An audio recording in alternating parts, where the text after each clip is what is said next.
On this episode of Tiki with Ray, I speak with Jason Alexander. He is the man behind Tacoma Cabana and now the Devil's Reef. Both are located in Tacoma. Both are amazing tiki bars.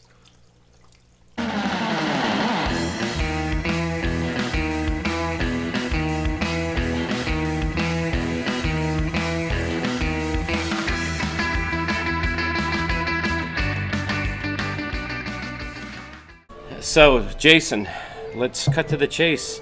Well, what are we drinking today? Well, we're drinking, this is the Horror and Clay mug, the Cthulhu mug, which started some of this journey down here to Devil's Reef. Yeah. And this drink here is the one that comes with the mug, the signature drink, entitled Cthulhu Waits by Jonathan Chafin. Yeah, Jonathan Chafin. He is Horror and Clay, right? He is Horror and Clay, yeah. Yeah, he's Designs the mugs, puts the campaigns together, and makes all the fun artifacts and everything that goes with them. yeah, and he's based out of Atlanta, Georgia, right? Right. So, you said he was an influence on the Devil's Reef. How so? Or how did that come together? Well, I think he was the one who initially turned me on to Lovecraft a little more than I already was. Yeah. And what all the stuff was and what it meant, and I started getting into the stories and the mythos and it was just fantasy and escapism. It was like, how cool would it be to be in this town where there's a reef out there? Yeah.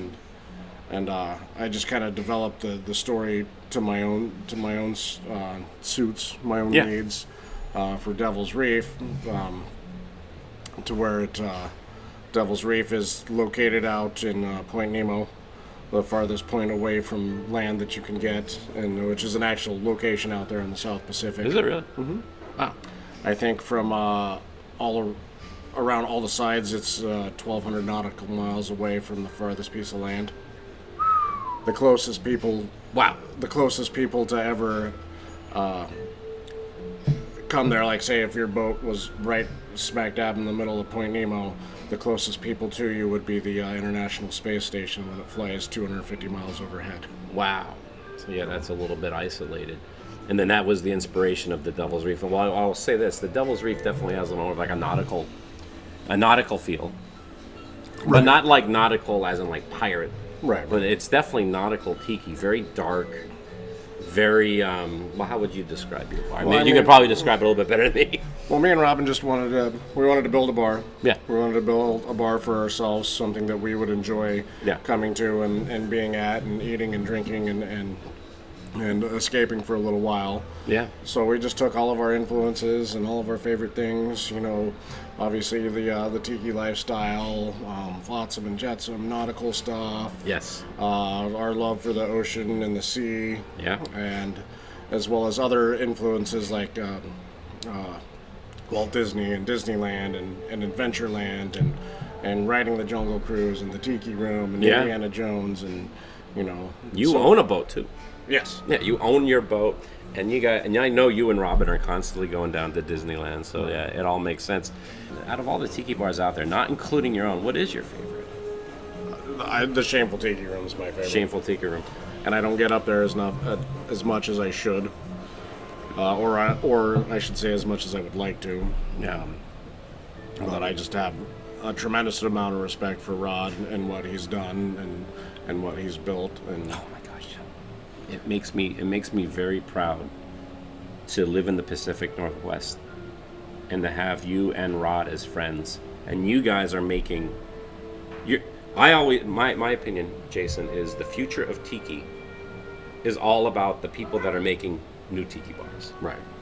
The old ones aren't going to be here forever. No. And when they're gone, they're gone. Right. What matters, if people want to keep this thing going, it's all about people making new tiki bars that care. Yeah.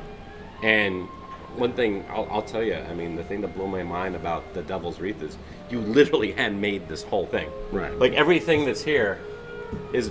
Well, like, we didn't make the carvings or the little statues. All right, so he made everything in this bar. That was from Bosco, except for this one piece from Bosco. But the wood, all the trim was carved by Robin, my other half. Yes.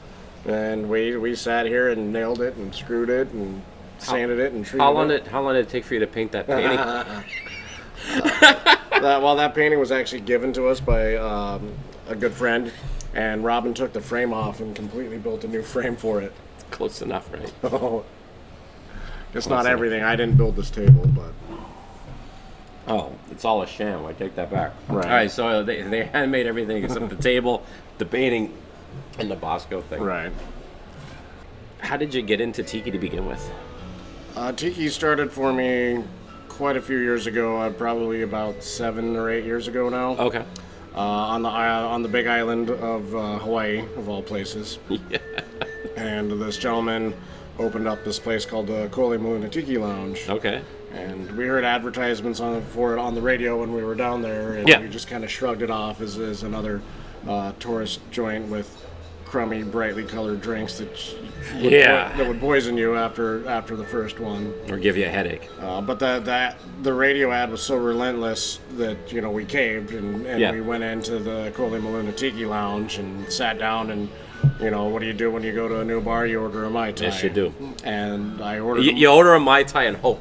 and hope, right? Exactly. You take a couple Advil and you're like, okay, here we go. You don't know what you're gonna get. Yeah, that's true. So we ordered a Mai Tai. Yeah. And what came out to me was this bucket glass full of crushed ice and this murky brown-looking liquid. And I had never seen a drink that color before. And Yeah. I was almost offended. I was like, how dare you set this ugly colored brown dirty drink in front of me? That's why you put the drink in a tiki mug, so that way you don't see it. Right. Well, I mean, so I reluctantly took a sip, and immediately that first sip I knew. It was like, okay, this is what a Mai Tai is. This is what this is supposed to be. This is what this is all about. And we sat down and we drank everything, Mai Tai, Navy Grog, Captain's Grog. So they had all the classics. Oh yeah. Oh, okay. And they were all good. They were all delicious. Sweet. And we just sat there and we ate and drank everything for 10 days. The 10 days we were there in Hawaii that time. Yeah. And we're in this little hole in the wall. Beach is, a couple of blocks away from us, but we're sitting inside this bar drinking. Yeah, pretending you're at a beach. Right, exactly. Well, I mean, obviously, it made that much of an impact on you that it made you want to start your own tiki bar. But before you opened the Devil's Reef, right. Let's go back a little bit further. Well, what was the next step? Let's go back to right after our first trip to Kolemuna and coming back here to Tacoma, Washington, where we had a coffee shop. You had a coffee shop that actually had a very tiny little bar in there, and I didn't know what I was doing, but I was bartending anyway, making Long Island iced teas and whiskey cokes and whatever, trying to find my cocktail voice. And, I'll tell you what, I would love to have a Long Island iced tea made by Jason Alexander. I'm sure it was probably the best Long Island iced tea ever. Probably not so much back in that time. But anyway, you're making drinks at it was a coffee shop. Now, was it Robin that had the coffee shop? Okay. Yeah. And, I mean, we were obviously dating and seeing each other before the coffee shop opened. Yeah. And so it was a joint venture, and I didn't want to make coffee.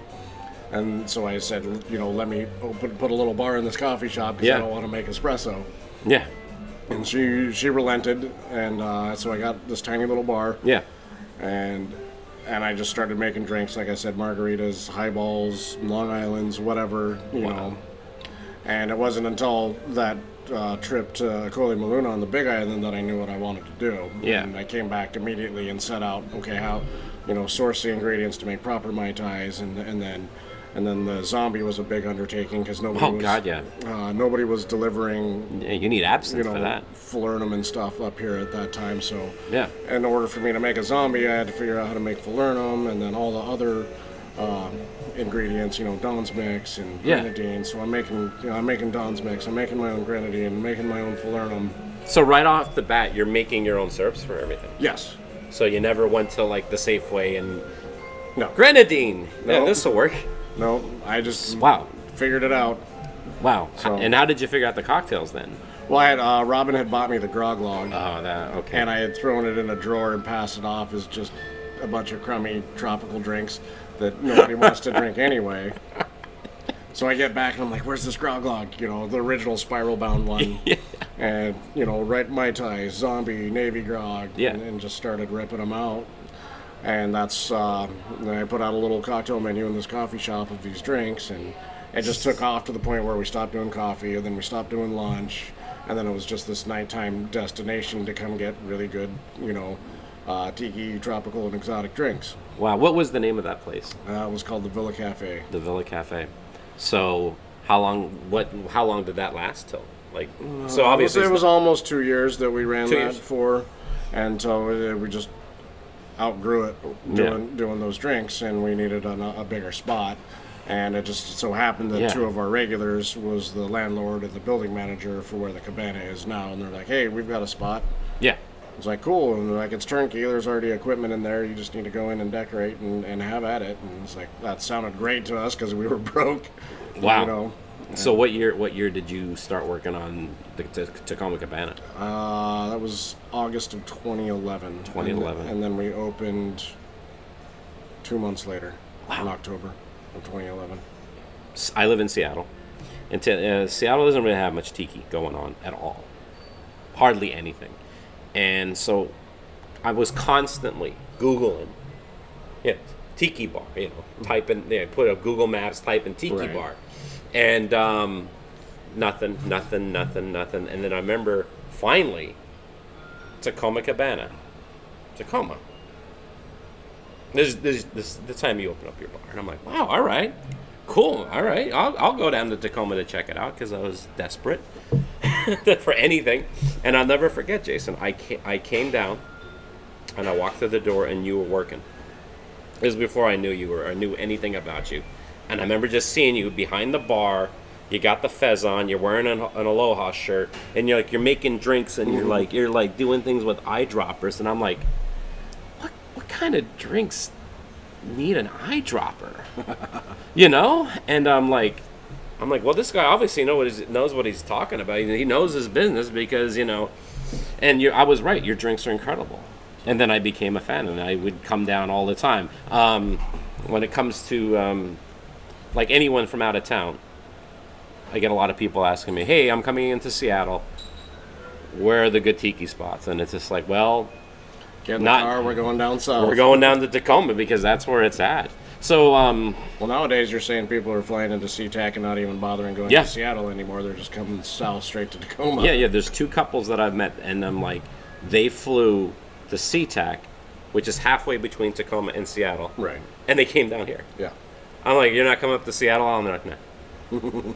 I'm like, wow, that's okay. Well, that says something. Well, Tacoma Cabana is an awesome bar, and that's been around for a long time. So the whole time you're doing Tacoma Cabana, did you have in the back of your mind that you wanted to have another tiki bar, or you wanted to make another bar? Well, I mean, yeah, we always have something, going on. At least a plan or an idea. It just keeps us busy and occupied talking about things or other bars or restaurants or whatever. Yeah. And I had the idea for Devil's Reef a few years ago. It's like, man, I'd really like a bar called Devil's Reef. It'd be really cool to do these kind of drinks. And I had a bunch of originals that just never fit in with the theme of the cabana that I didn't want to, just force on the menu anyway. So I saved this little notebook for Devil's Reef for all these drinks, and it was just a matter of time. Actually the spot we're sitting in now was a potential candidate for the cabana. Oh. But this spot was not ready at the time to have any sort of tenant. So that's... I guess Tacoma Cabana is, more of like a traditional type tiki bar.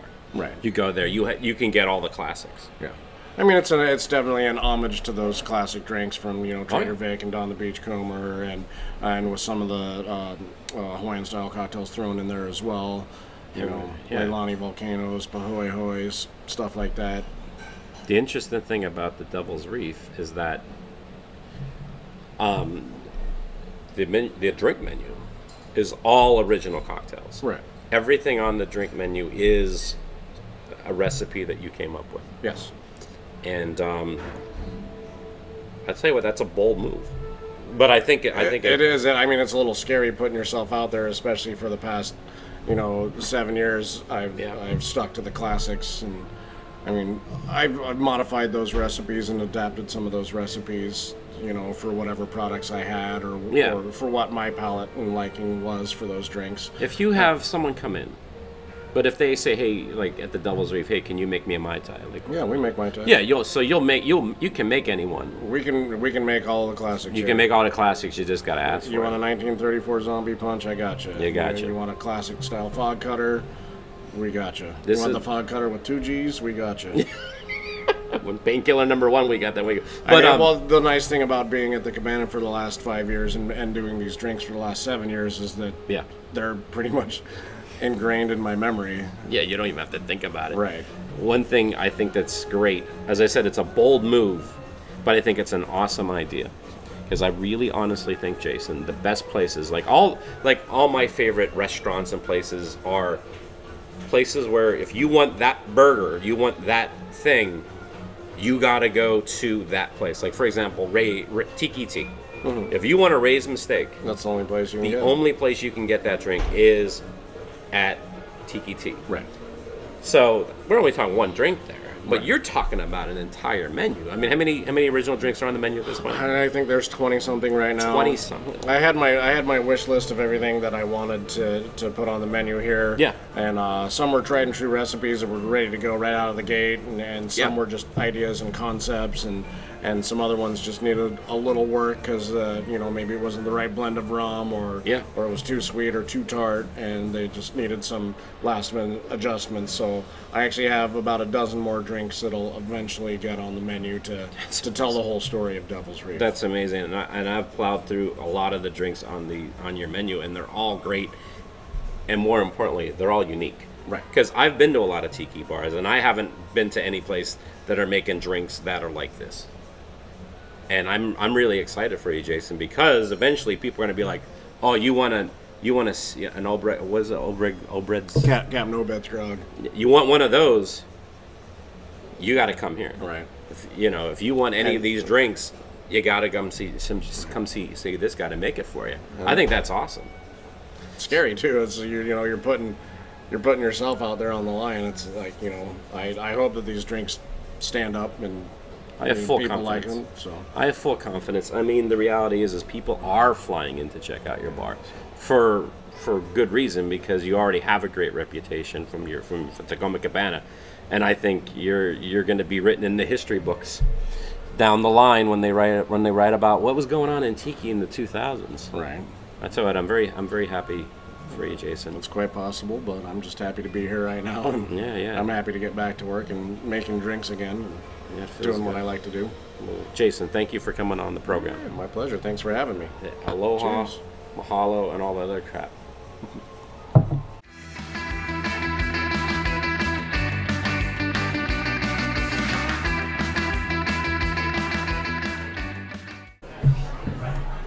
Looks like we have a guest. We have a visitor. My name's Jason. I'm a tiki-holic. I have been drunk now for over 2 weeks. It's been longer than that, dude. I've passed out, I've rallied, and I've sprung a few leaks. Did you practice that? No. It'd be funny if someone had cards out there and you're like, my name is Jason. I've been practicing. Well, I see his wife standing over there with the card. What's this? These are my buddies. What's your... It's a double header. Jimmy Bob and Bobby Joe. The dude's playing a double header. That's what it is. This is what happens if you don't tip well enough at the Devil's Reef. That's right. Your head's on a post. These were the last 2 people that ordered vodka sodas. Yeah, there you go. Oh, yeah. Don't ask, don't offer, don't order a vodka soda. This is what's going to happen. Fair enough. Yeah, I like that idea. That's a very good idea. Well, we don't even carry vodka here. No. Or whiskey or tequila. Good. I love that. We're a bar for professional drinkers. Yeah. I love that. That's my plan. Yeah, this is to you, Jason. Cheers. And Robin's here. She showed up. hey gang, this is Tiki with Ray, and I just want to say thank you very much for checking out my video. I hope you enjoyed it. And if you want to see more episodes, click on the subscribe button. And if you liked the video, give it a like. That would mean a lot to me. And if you have any comments or suggestions, please leave a comment in the comment section below.